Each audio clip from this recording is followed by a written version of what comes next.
play strong characters, and each of them can be relatable to someone in real life.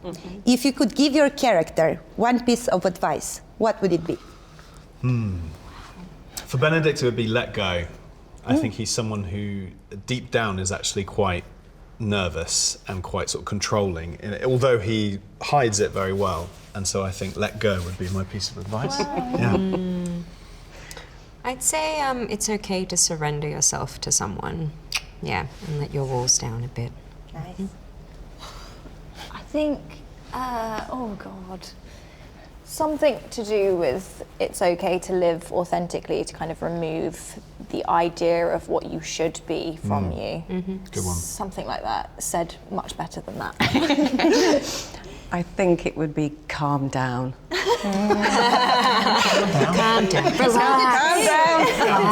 down. Always a good advice. Yeah. So Bridgerton is first and foremost a show about love.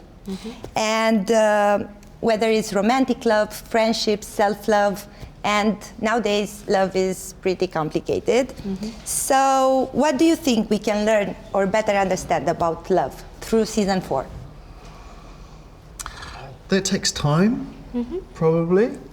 You know, that I feel like it's, you know, I think today, particularly in the love market, it's all very much about, you know, it can be a lot about phones and screens and on to the next, as with a lot of things. And I think like it's a really good example of sitting with something for a little bit and waiting and working at it, I think. Yeah. Probably, yeah.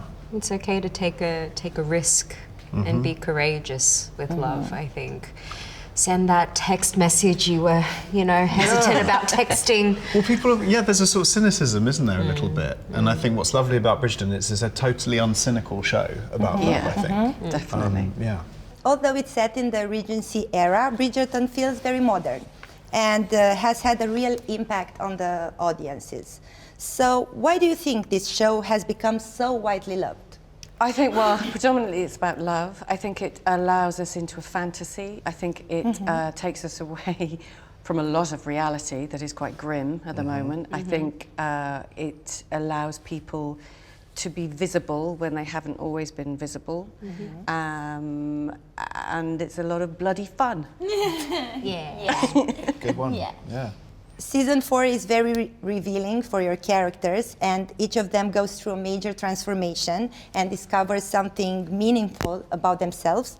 So what lesson do you think your character has learned from the beginning of the season to the end? I say what a pinnacle is, but Yeah. You're not still That's not a quite big one. sure. Important. To be continued. continuous journey. It's a process. Yeah. And it takes time. It does. Yeah.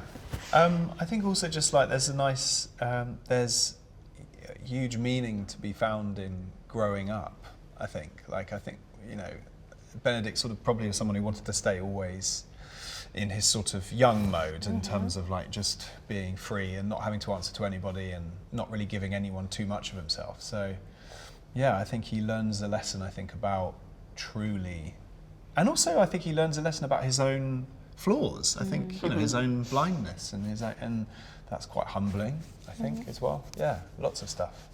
I think the journey of understanding that you're worthy and that you're deserving of love, and that love comes in many shapes and forms, I think was a really big journey for Sophie, because everyone is deserving of it. I think it's just dependent on shifting that perspective of not thinking you are to you are. Yeah, that journey. I think that Violet comes almost full circle and comes back to family first, I think, in a weird way. If you had to describe the new season in just one word, what would it be? One word. One word's hard. Fairy tale. Depth. Unmasking. Nice. Kaleidoscopic. I can say koala. Koala. That clings on and never lets go. Yeah. It's sweet and soft like a koala. Exactly. Okay.